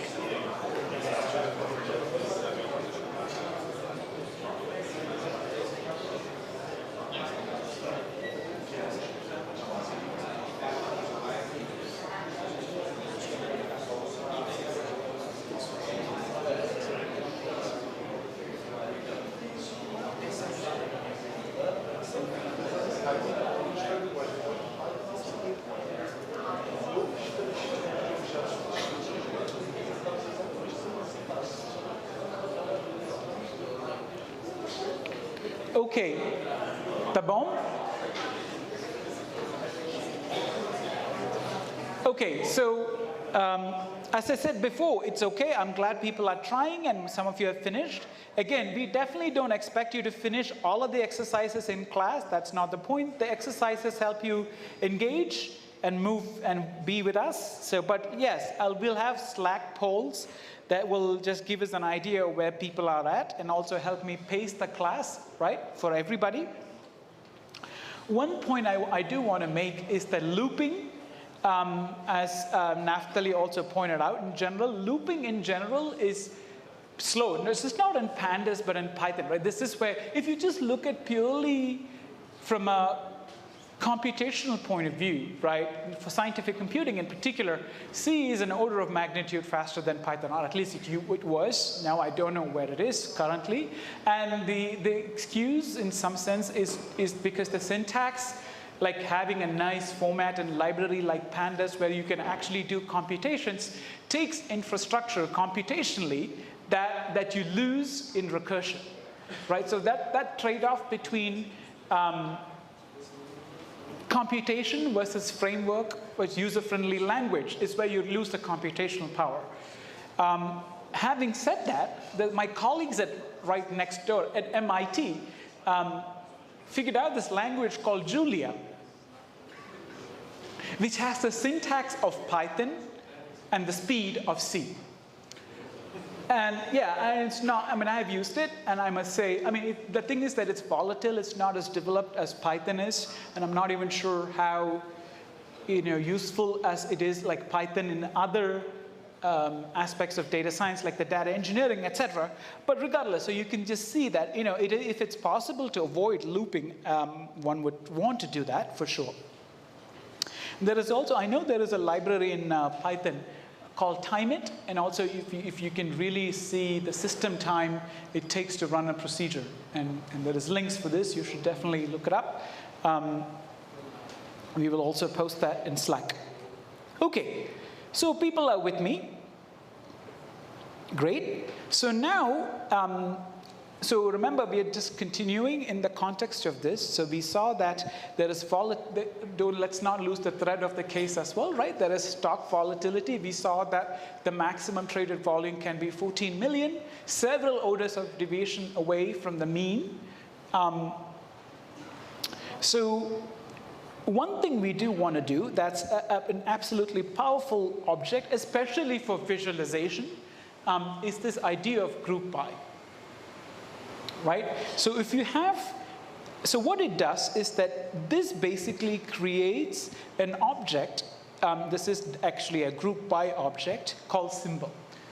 So it basically, instead of doing it manually, of just looping through different symbols, just like we did before, as you know, the group by symbol, what it does is that it just separates the data by that category.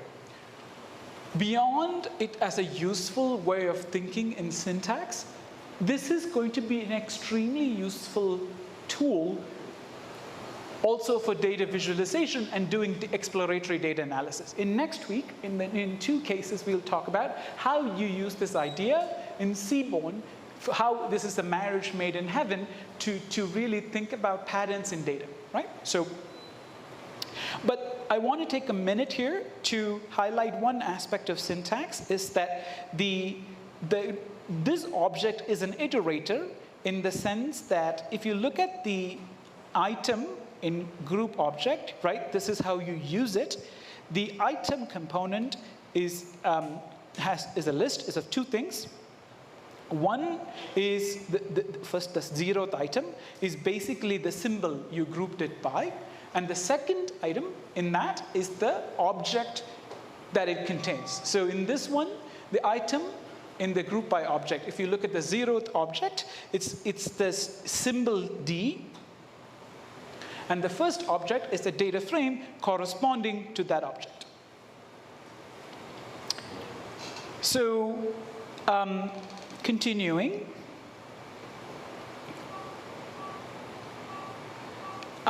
So if you look at, right, so you can just really combine, again, group by and describe. So what it does is now it does the same thing that we did before manually. What you can do is, when you have, and this is going to be, the way you're going to use this tool is when you have a data frame with particularly a categorical variable or 2, you can isolate the data by that categories of that variable and analyze it independently. And this basically just combines the thing that we did manually, but now using the describe command, and also shows you again how to iterate using the group by object. Okay. I'm keeping an eye on the Slack as well. So if you look at the, one of the observations, if you look at the D stock, right? Again, if you look at the volatility for D, the maximum is 6%, and the 50th percentile, or even the 25th percentile, is 1%. So the volatility for D is extremely high, right? And I think it's also true for others, I think, right? If you look at Duke, it's all over the place. 11% compared to the mean of 1%. Okay, so something important to note. So so what we want to know is, let's look at how the volatility changes across symbols, right? This is what we just noted. And you see that most of the time, the maximum volatility is an order of magnitude above the mean, right? It's true for all of the stocks, maybe except for SO, I would say.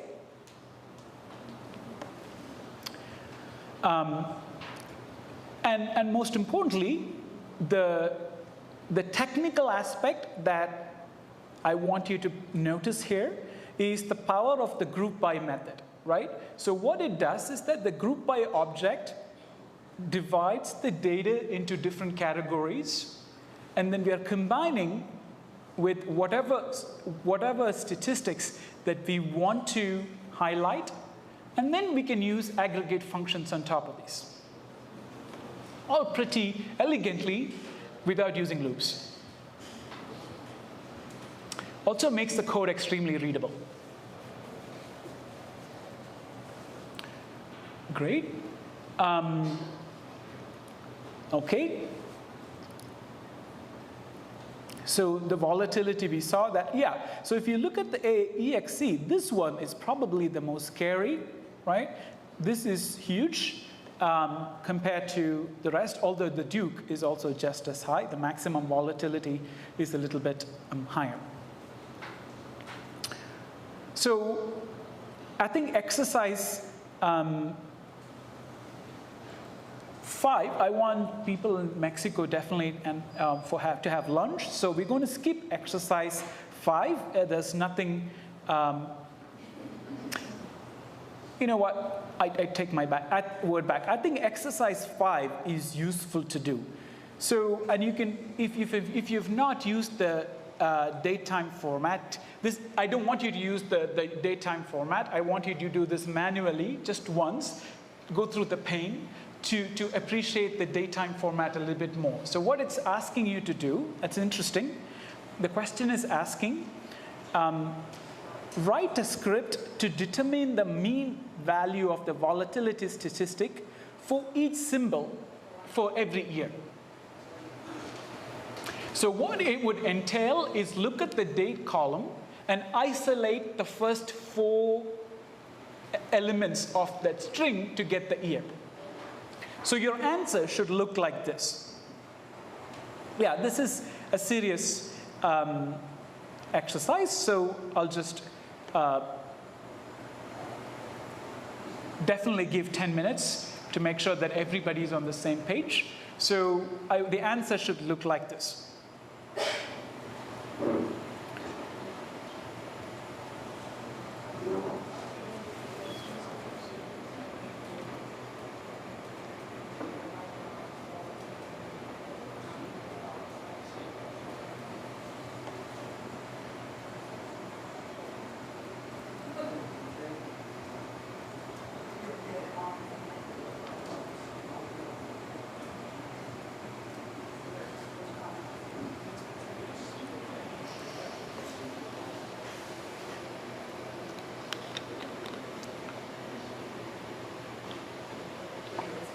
So remember, the point of the exercise is to isolate the year, create an object, and then group by using that year.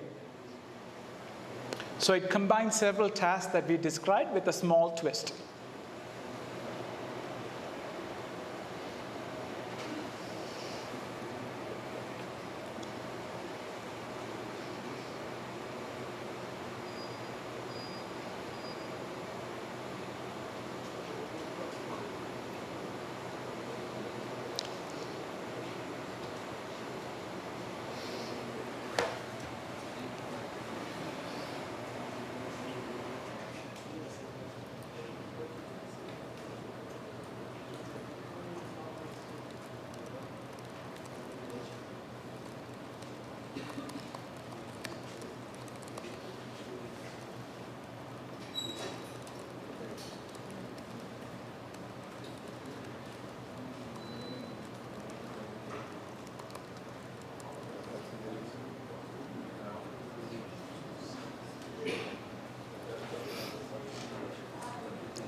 Yeah, you can definitely use datetime. We are going to formally introduce the object datetime in a minute, but I also wanted people to manually get the year from that object without using the datetime, just to make your life a little bit difficult just once, right? Just to isolate the first 4 elements of that string.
Just so you know, keep the screen on you and not let go. The mic for stream stays on. Okay. I'm not saying anything. As long as you do. And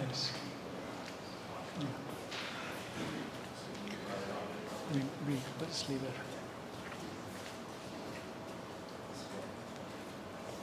Just leave it at 5:30. We'll finish in half an hour. Today, that's okay? Oh, you're finishing off right now? No, now, in half an hour. Yeah. That's okay today? Yeah, and then I'll say, see you tomorrow?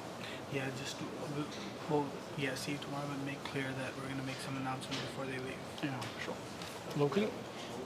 Locally? Or? Local. Okay.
Yeah, thank you, Daniel Rocha, I don't know how I pronounce it. Yeah, that's what I really intended. There are many ways to do this. We didn't introduce Lambda functions formally yet, so that's why I didn't, you could just directly do it. So let me show you what I intended is this.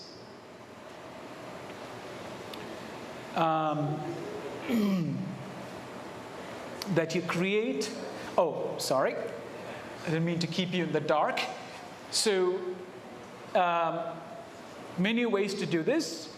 The painful way is often, just isolate year as a numeric, and then create a different column, and then do group by, right? So here, we just taking the first 4 elements of that particular string of date, created a different column, and once you have that, it treats itself as a categorical variable, in this case, even if it's numeric, and groups by.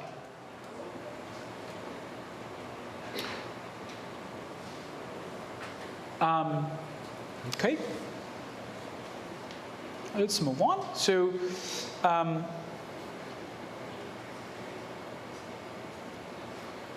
so now here is another thing. So conceptually, this point that we're talking about is extremely useful for dealing with high-dimensional categorical covariates. So what do I mean? Imagine that you have a single categorical covariate which has a large number of categories. One of time-honored way of doing those, dealing with those, is to create subcategories. Right?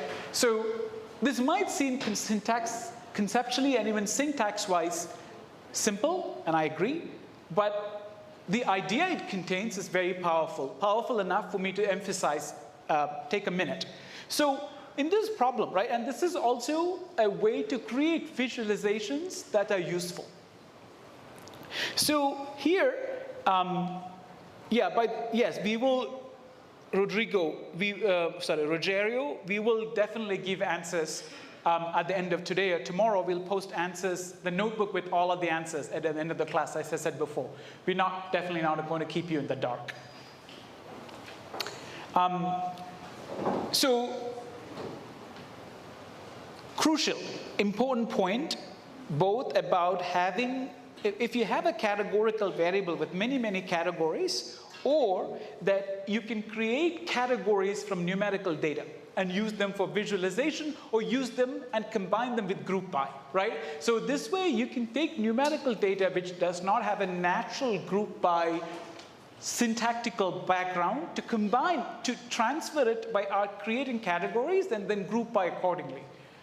Okay, let me talk in concrete. So here, for instance, if you really want the volatility, you really take any particular stock and you want to say, I want to classify it as high volatility, or volatility level is high or volatility level is low, right? So that way I can look at the volatility statistics and naturally convert into a categorical variable which has some meaning. And then again, apply group by to the new object. Similarly, if you have a categorical variable with many, many categories, you can create a new categorical variables by aggregating the categories. And often this is going to be a problem in which large data sets, you have many, many categories, especially if it's not an outcome, but the predictor is a categorical variable with many, many categories. This is a trick that often is useful. Okay. Yes, of course, it is okay to use pandas datetime. From now onwards, that's what we want you to do. But to appreciate, if you've not used pandas datetime before, to appreciate, I wanted you to go through the pain of doing this stupid stuff, just to do it once, right? And then move on. Okay, so we did that, right? And this, so how do we decide a threshold? We look at the quantile, and we're going to say if the volatility at a particular day is above its median, we're going to classify it as high, and if it's below, we're going to classify it as low, right? So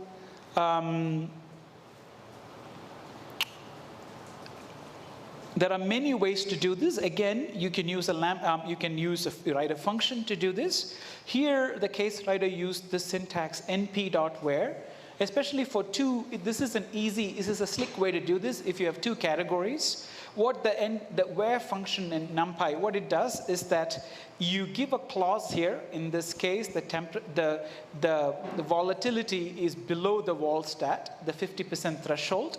So what the syntax does is if this clause is satisfied, it outputs the value low.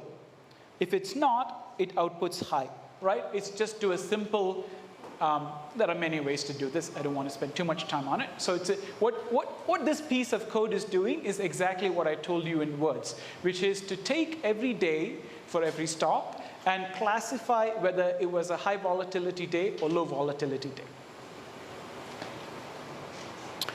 And again, you can aggregate it, and this is what you see. So if you look at it, you can just see that volatility level is high or low.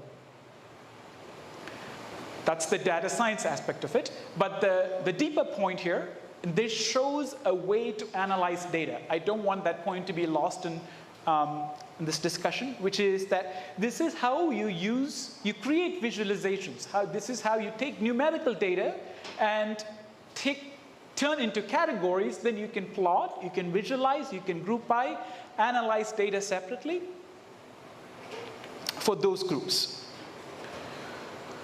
Let's continue our thoughts. So one of the things we still want to know, right, the big point of the case is how do you analyze? So you definitely don't want to have a stock which has low volatility and or at least you want to have an interaction with the trading volume and the volatility, right? So just look at this single line here emphasizes the deeper point that I was talking about, right? Which is that by classifying the stocks as high volatility day and low volatility day, you can answer the original question, at least in a very crude way. How is the trading volume, average trading volume, related between low volatility days and high volatility days? Right? And you can really see that, and the group by naturally does that. So if you look at the output, you see that uniformly across all stocks, when the volatility is high, the trading volume is also high. And the volatility is low, the trading volume is also low. So this actually confirms to your intuition. This is real data, right? And it's satisfying to see our intuition being confirmed. But also the point about doing data science and doing many of this is that you start to think about the problem in syntax itself. Like you can just say, suddenly, pretty soon you'll be communicating to your teammates like, oh, we just use group by classifying high volatility, low volatility, and aggregate the data by the high volatility days and see the differences, right? Okay. I want to be cognizant of the time.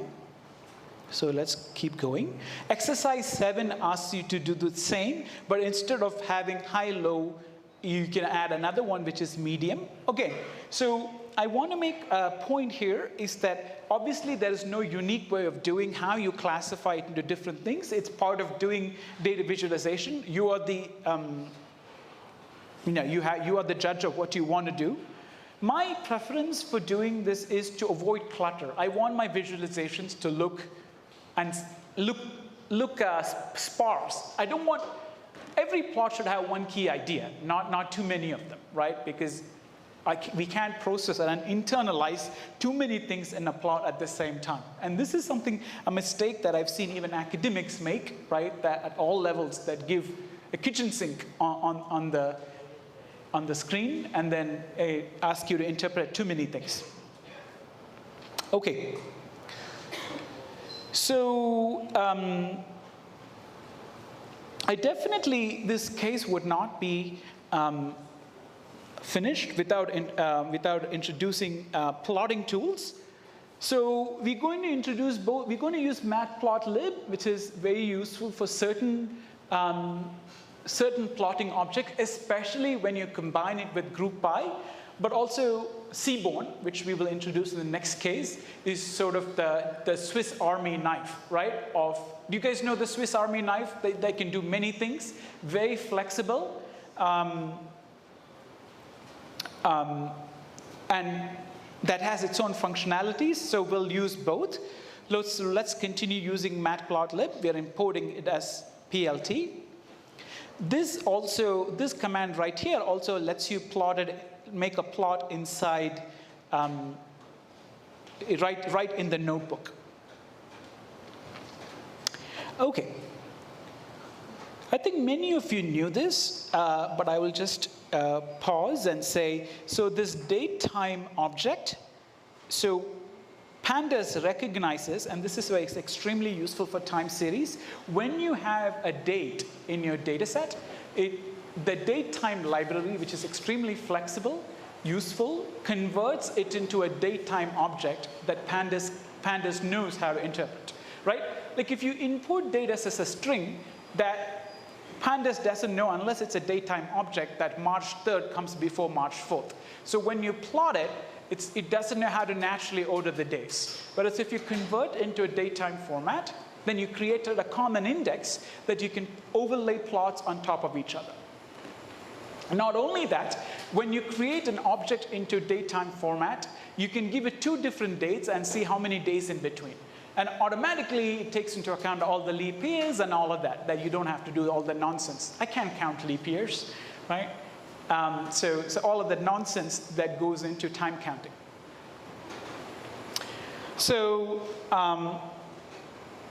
the syntax here is you want it to, and this is something that you should definitely look up more about. But what this says is that I want the date to be read as year, month, and date.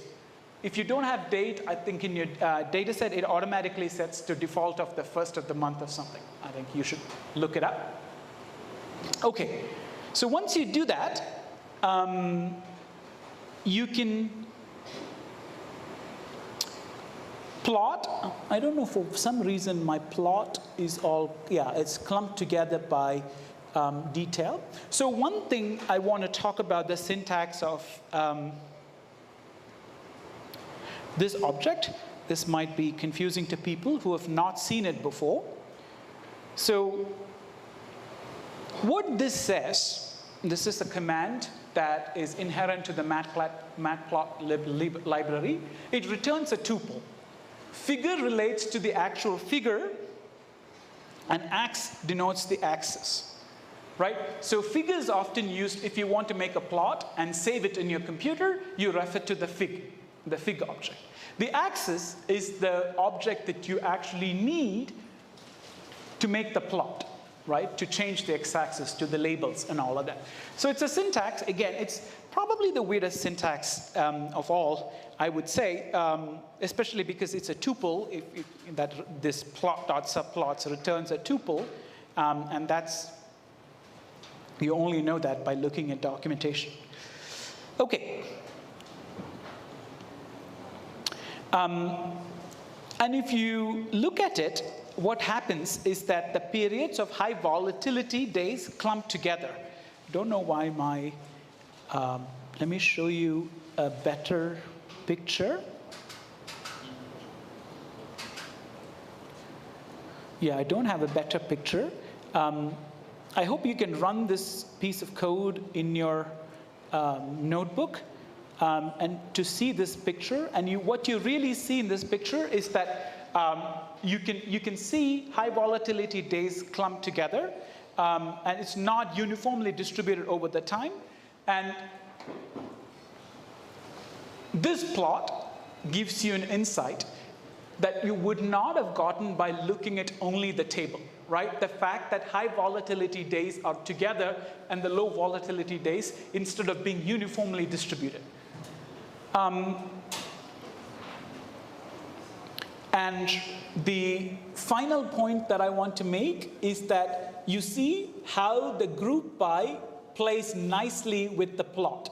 This is very key in using matplotlib to plot, especially if you have a data frame and you're grouping by object. It naturally makes different plots grouping by that object. So I think we are. Yeah, thank you, Wesley. That plot, yes, that's what I'm talking about. And notice that the date's nicely formatted too. So I want to conclude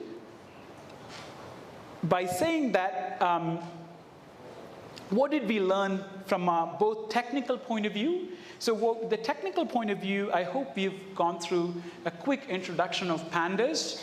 Most of you are familiar with most of the details. Here and there may be small details you don't know, which is easy to catch up.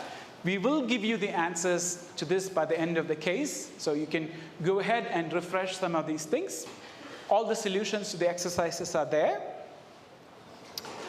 From the case point of view, what did we learn? We learned that the periods of high volatility also exhibit high volume, right? These are definitely, there is interaction there.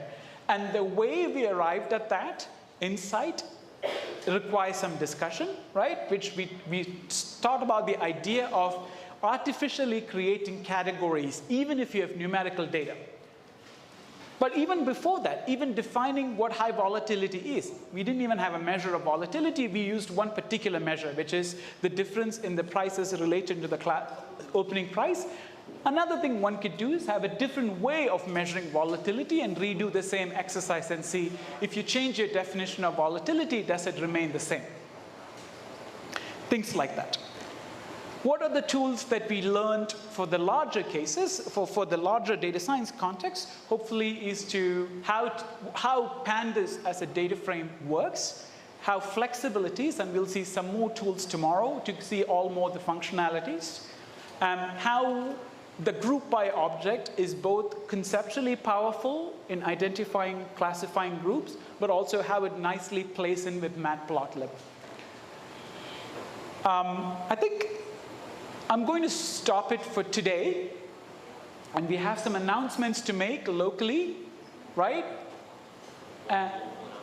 Everyone to arrive at 7:30 tomorrow, local time. Okay. At all sites. Okay, so tomorrow at all 4 sites, arrive at 7:30 a.m. local time. Okay? Things will start at 8 a.m. And the class will start at 8 a.m. Although I start teaching at different times, you guys need to be here, right? Okay, I think obrigado, gracias, great first day. I'm super excited. Let's keep going, right? I'm ready to go. Tá bom, right? All right, see you tomorrow, and we have some local announcements to make.